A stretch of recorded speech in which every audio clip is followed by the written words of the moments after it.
Alright, y'all. Today I'm going to talk about some Lifelike stuff. Track first, then the cars and the rebuild kits. And I watched Blue Oval's, Joe's thing on hopping up Lifelike cars. I don't ever hop them up. I just try to keep them alive. But anyway, the main thing I don't like about Lifelike Track is they only have 9-inch radius curves in the flat track. They didn't make any 1/8. They didn't make any 12 inches that I know of. These are the only ones you'll ever see.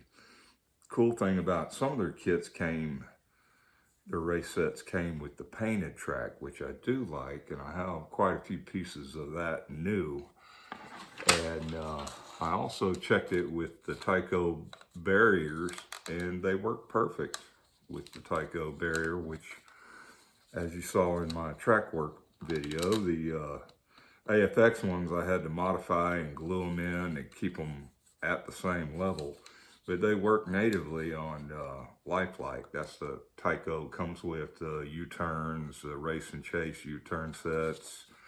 Some of the hoppers come with them too. I think they're tan and black, but I might do a small oval out of what I got of this stuff, because that will look good with the yellow barrier. But their good track, the best track I like of theirs, is this right here, this 12-inch radius bank curve. Now, it's gotten really expensive lately. On eBay, these go for 50 plus bucks for a brand new set, which is 4 curves that will make up a half circle and 3 clips. The problem with buying them used a lot of times is most of the times the tabs are broken or close to broken. There are some I've seen on eBay listed that they're intact, but even for 2 to 4, they want 20 bucks or more for the track. Over the years, I've bought many Lifelike sets, typically just for the cars. And like I said, I'm not a fan of the fact that there's not a lot of variety to change your layout in. But I do love their bank turn, because it has that additional barrier already built in with kind of a guardrail style wall. So when you put them together, they typically go together a little nice and snug, but then they wiggle. So you have to have one of the clips to put on there, right? And these are the clips. They only go one direction. They're kind of tapered, but once they're on there, they pull that seam together really good, right? And then they'll retain it, and they will pop off during running sometimes. But when I'm going to do a high-speed ring with like 8 of these and then some straights, and that'll be good. And the other thing too is the cars seem to have, I think the rails on these are thicker than the rails on AFX or Tyco, because the cars stick, you can physically feel that they stick stronger to Lifelike track. I know the distance is slightly different too. It's a little, just a hair wider, I'm sure, but the track rails themselves look thicker. And I noticed that when I wipe them down, Lifelike track seems to clean up and get the contact back quicker than it would take me, say, on a dirty Tyco track. Tyco seems to be the worst. I don't know why, but the AFX track, it's right there with the Tyco. But if you keep them clean, then you don't have issues.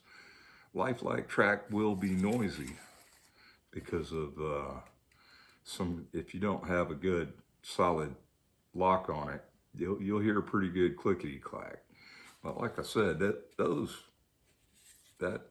magnetism on the Lifelike track So it must have a higher content of metal in there. But like I said, if you don't have these, and I've lost more of those clips than I can remember, because most of this bank track that I have that's still surviving, I think I got 12 pieces still surviving. And I've thrown a bunch out with the broken pieces off.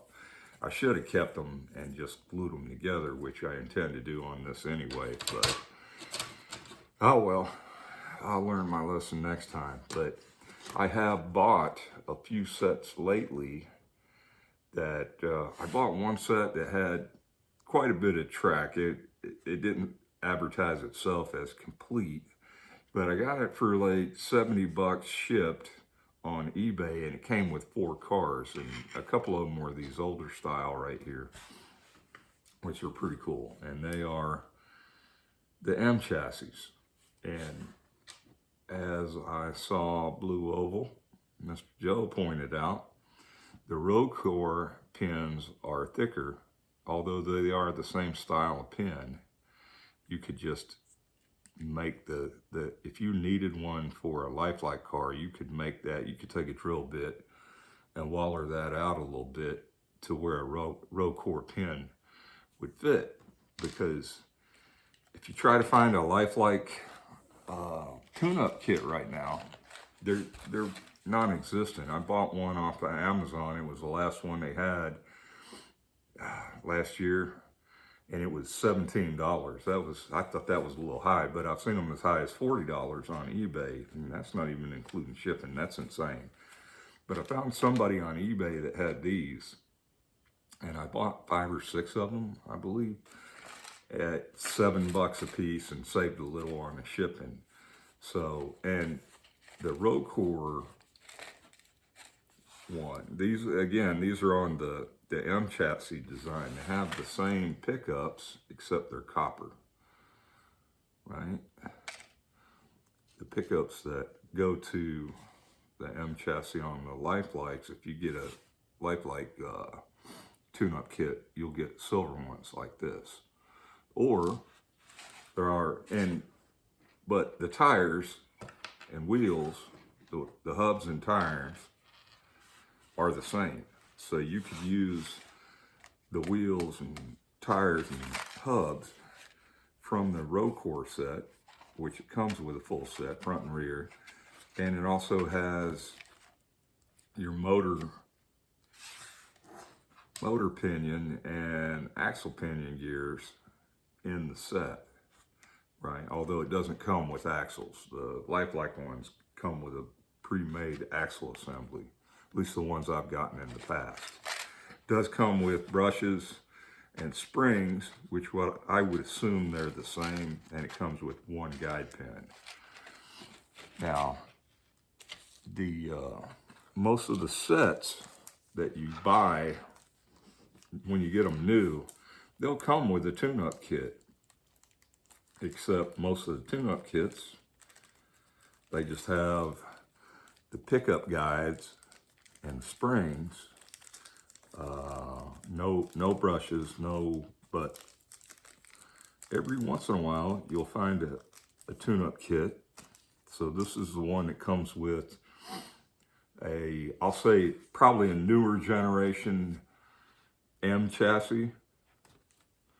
This is the T chassis build, which the pickups are entirely different. It doesn't come with a guide pin either, because the M chassis guide pin is pretty much permanent in that chassis, or the T chassis I'm talking about here. So T chassis kits, and these always show up in a brand new set. But like I said, most of the later ones I had, some of the newer, I'll say the latest generation of a brand new set that I bought, didn't have the guide pins. But one of the very oldest sets that I bought, that one that had 4 cars in it, and the tires were pretty ratty on them. Some of the track was broken, but it was still a good deal because I got 4 cars, and this tune-up kit that was in it does actually have a guide pin. So if you have an old Lifelike set that you just snatch the cars out of and put the box away or whatever, look in there, see if you got, the only thing I notice is the writing on the package and the sandpaper is a little different on that oldest variety of the tune-up kit that came in a set. And like I said, it has that guide pin on, which if you don't have a tune-up kit, you're pretty much not going to find a guide pin. I bought some a bag of guide pins years and years ago, but I haven't been able to find them again since. So I don't know if they just don't exist anymore or somebody's holding on to a stash of them. But on an M chassis, if you don't have the right guide pin, it's got to be a double guide pin, just like this one.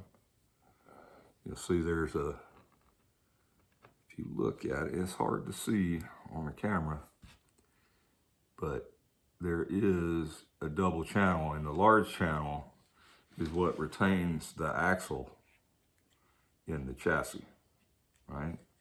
And like I said, the newer T chassis has the pin back here and it's pressed in. So you're not ever likely to lose that, right? If you did, you probably broke the chassis or you'd have to glue another one in. But there's I've had some variations on these over the years. Most of the Lifelike ones look just like this, and we'll have a number on the back. The lot numbers are not always the same. Like that one says 032, this one says 022. They're very similar. Matter of fact, they're pretty much identical chassis. They came from two different sets. These ones came in the same set. And that one has a 062 also. But then there's this dude here. Now that is the M chassis, but I believe it's a row core. I haven't seen any writing on there, but there's no number on the back of the chassis. Matter of fact, that whole area is milled out and it's slightly different. So, and you'll see that the magnet style that's on there is a little bit different too. I think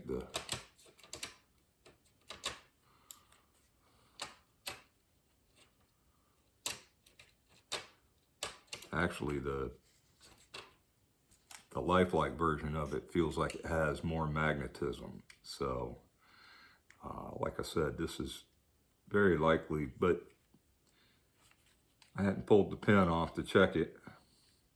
That would be one way to know for sure. I might do that later on, but the bodies fit no matter what, and the bodies all fit on the M chassis or the T chassis, so you could swap the bodies around. Most of the older M chassis cars seem to have a little more detail in the body mold, although they all look pretty much identical, like the same car, they just painted it different. But there is that variation, the older Lifelike car, which was a different body, but it's still the same clip mounting. And then on the newer ones, they all seem to be pretty much low definition, lower profile. This is the same Valvoline number 10, but it's a variation. I'm pretty sure this one is newer. I don't recall, but there is even a difference in this newer chassis. Yeah, this is a M chassis, but that's probably not the original one that was in it. I don't know. I would have thought that had been a T chassis on that one, but it's not. T-chassis one here, which is different than other T-chassis I've seen. It's got a hole for another pin in the back. Now, I don't know what sets would have had another pin in the back. Typically when you see a rear guide pin, it's like on a Tyco Extreme or the AFX police car that can back up. That back pin keeps it from jumping out of the track while you're backing up. So, but I do have other. Let me find one. Another one, right? Couple more here.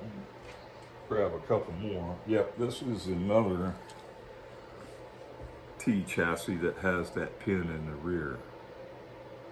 So does that one. Could have swore I saw a T chassis here without a back pinhole. Maybe they all got them. I never noticed that before.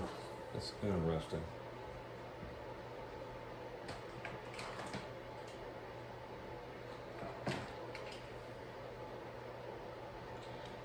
Well, no, I knew I did see a variation.